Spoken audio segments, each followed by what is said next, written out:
दोसरा बेकार होई ना उनकर दोस्त जी आ जाओ तुम आओ आओ कि मंगल खाती छोभा के छगला आहिरे एकरा गोड़ में पहले बॉल तोड़ बड़ी होत रही मरले बा तो ई गाना यही खातिर होता हां हुमच के नाचो सब हां जी आ यही गीत में हमने के दोनों भाई भाई कला दिखी चुप आई कि मंगल खाती छोभा मंगल खाती छोभा छगला आहिरे मरले बा तो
भोजपुरी संगीत ऐसा ही थोड़े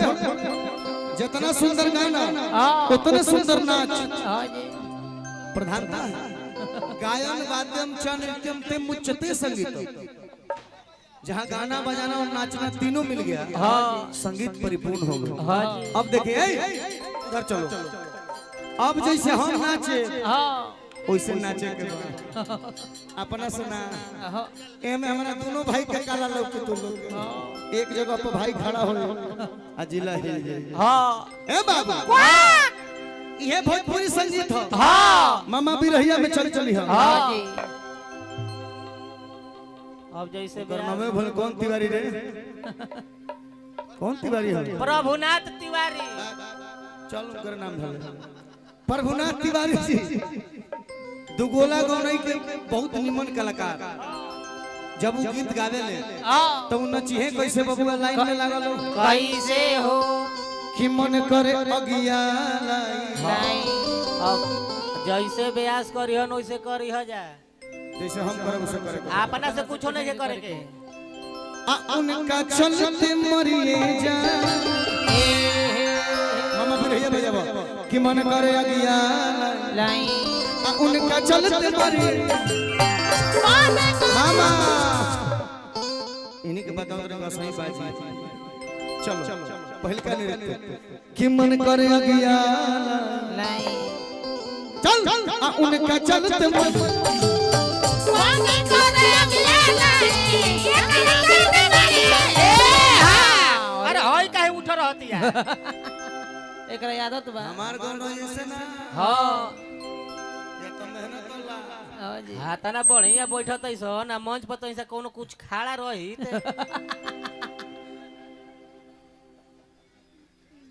मेहनत कर फिर से देख जैसे हमारा ले एने करके दिखावा सब इधर घूम तू लोग तेरी ताली बजा दे कि मन करे अगिया लाई आ एकर चलते मरी मन करे अगिया लाई एकरा चलते मरी वाह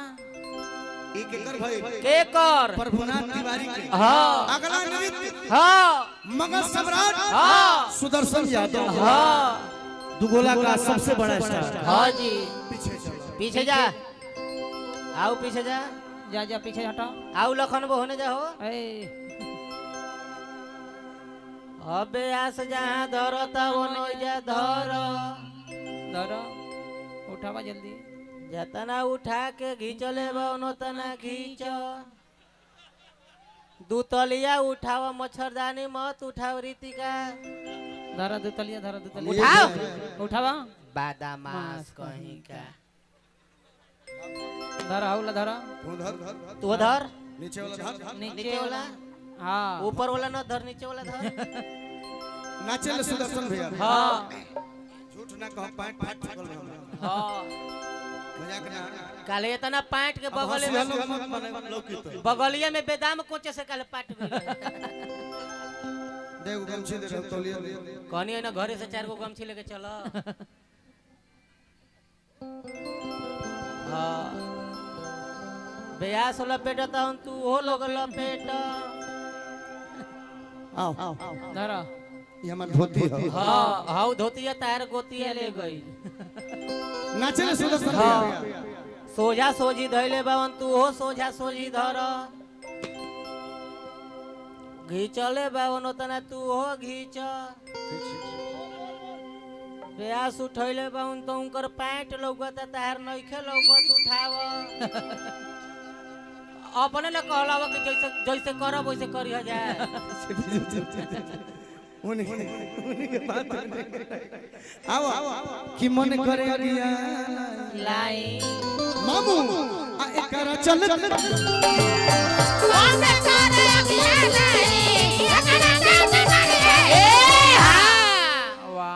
वाह वाह वाह बच एक बार और आओ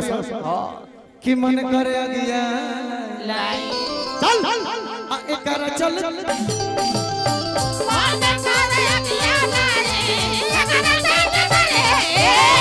कृपया दूरी बनाए रखे बीच में लांगा तार है नो सटा सटी तीसर कार्य देकर जिनसे हम लोग गाना सीखे हाँ और नाचना भी सीखे हाँ मैं और गोलू आदरणीय कमलवास कुंवर जी वाह वाह उनकर नृत्य हमारा संगीत हमार गोलू करी वाह आओ उठ जा ब्यास तनी हाला करो सब भाई हीरो होता कुछ दिन भाई एक मेरे पीछे में सर कोनो